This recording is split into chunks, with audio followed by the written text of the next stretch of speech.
Et bien sûr, c'est l'édito politique. Bonjour Françoise. Bonjour Cécile, bonjour à tous. Alors donc le pass vaccinal a été adopté ce matin, 5h30. Bon, c'est la première lecture, on va voir la suite. À l'issue quand même d'un début de semaine et des déclarations brutales, que vous jugez brutales d'Emmanuel Macron, jugées par beaucoup aussi, dans le Parisien en fait hier.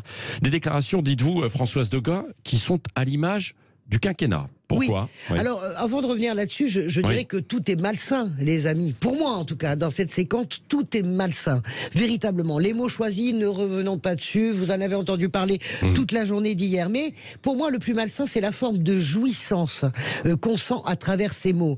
Emmanuel Macron, il dit pas « nous avons décidé d'emmerder les non-vaccinés ». Non, j'ai envie, moi, de les emmerder. On sent le petit, presque une forme de sadisme. Moi, Emmanuel Macron, vous allez loin, là, oui, mais je l'assume, ça dit beaucoup de cet esprit tortueux qui a présidé à l'ensemble de ce quinquennat et qui procède toujours de la même manière, et on en vient à ce propos, depuis le début du quinquennat, je caresse et je gifle. Souvenez-vous, avec les Gilets jaunes, la première semaine, il fallait les comprendre, et bien la semaine suivante, la semaine suivante, c'était des foules haineuses. Ce sont les mots d'Emmanuel Macron. Vous vous souvenez, les mots qui blessent, vous vous souvenez, les larmes de crocodile le 15 décembre, au micro de Darius Rochebin et Audrey Crespo-Mara, j'ai compris, j'aime follement la France, j'ai appris follement à aimer les Français.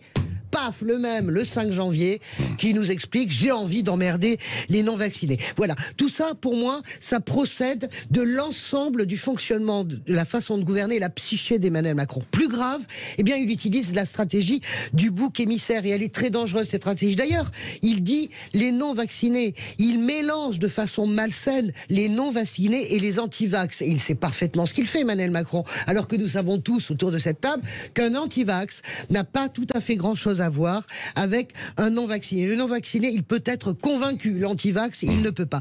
Donc, s'il y a une forme de tyrannie qui s'exerce sur eux, la stratégie du bouc émissaire, ils sont responsables de tous les non-vaccinés, de l'épidémie qui galope, comme si 10% de non-vaccinés étaient capables de contaminer 350 000 personnes par jour. Ils sont responsables de l'effondrement de l'hôpital.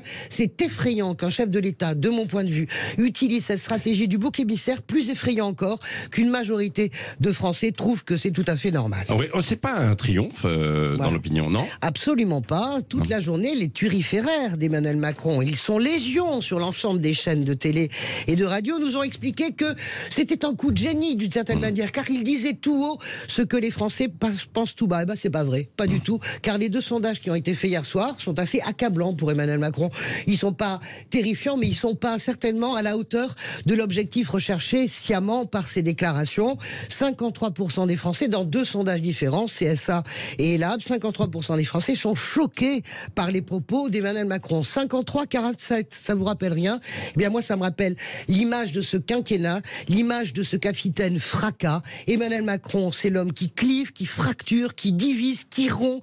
C'est une stratégie cynique, car il va tirer la crise sanitaire jusqu'au bout du quinquennat pour éviter de parler des sujets qui fâchent, pour éviter de parler de tout le reste, tout ce qui ne lui convient pas vraiment, l'écologie, le pouvoir d'achat, l'immigration, c'est cousu de fil blanc. On voit que l'opinion ne s'y trompe pas. Et puis finalement, je pense que c'est un début d'année assez catastrophique, car il y a ces mots, cette opinion qui ne mord pas aux hameçons d'Emmanuel Macron. Et puis, il y a la façon dont nos voisins européens nous regardent depuis hier avec des yeux ronds. Je vous invite à lire la presse étrangère. Depuis 2 jours, ça casse 3 pattes à un canard.